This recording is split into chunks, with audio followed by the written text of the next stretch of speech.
सासू माँ ने नई नवेली बहू को बोला, बेटा अब जल्दी से मुझे पोते का मुंह दिखा दे ताकि मैं गंगा नहा लूं।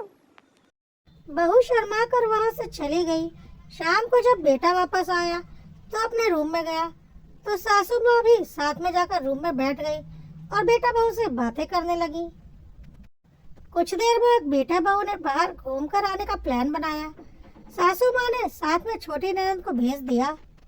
चली जा, घर पर खाली बैठी है, भाई भाभी के साथ चली जा, थोड़ा घूम लेगी, दिल बहल जाएगा। रात में सब लोगों के खाना खा लेने के बाद काफी देर तक बेटे से सासू माँ बातें करती रही।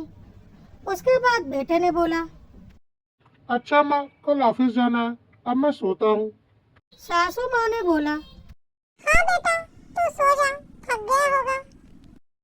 बहू, तू किचन समेट ले और सुबह के नाश्ते की तैयारी भी कर ले। सुबह क्या बनाना है सोच ले, और अगर कुछ भिगाना हो चने वगैरह तो वो भी डाल देना, दही जमाने के लिए भी दे देना, वगैरह वगैरह। उसके बाद आकर जरा मेरे घुटनों में तेल लगा देना, बहुत दर्द हो रहा है। फिर सासू माँ भी अपने कमरे में चली गई। यह सब काम निपटाते निपटाते बहू को 1 घंटे लग गए। फिर सासू माँ के घुटनों की मालिश करते हुए आधा घंटा और लगा। तब तक पतिदेव गहरी नींद में सो चुके थे। दिन भर की थकान उनके ऊपर हावी थी।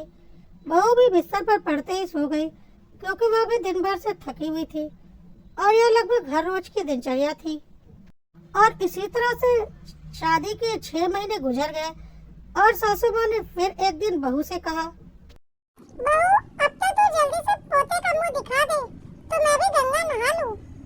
बहू ने भी जवाब दिया, जी मम्मी जी, जल्द ही डॉक्टर से मिलकर आईवीएफ करवाती हूँ। सास ने बोला, पगला गई हो क्या बहू? 6 महीने हुए शादी को और तू आईवीएफ करवाने की बातें कर रही है, ऐसा क्या हो गया? बहू ने जवाब दिया, मम्मी जी, जैसे मेरी जिंदगी चल रही है, सामान्य तरीके से तो मैं आपको दादी नहीं बना सकती। आईवीएफ तो करवाना ही पड़ेगा, तभी आपको दादी बनने का सुख मिलेगा। सासू माँ का मुंह देखने लायक था। उन्होंने चुपचाप वहाँ से निकल लेने में अपनी भलाई समझी। पति ने अपनी पत्नी से बोला, इस तरह से बोलने की क्या जरूरत थी, थोड़ी शर्म तो कर लेती।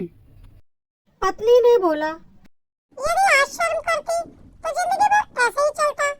एक दिन बेशर्म बनकर कम से कम आईना तो दिखा दिया। कड़वा सा कॉपीराइट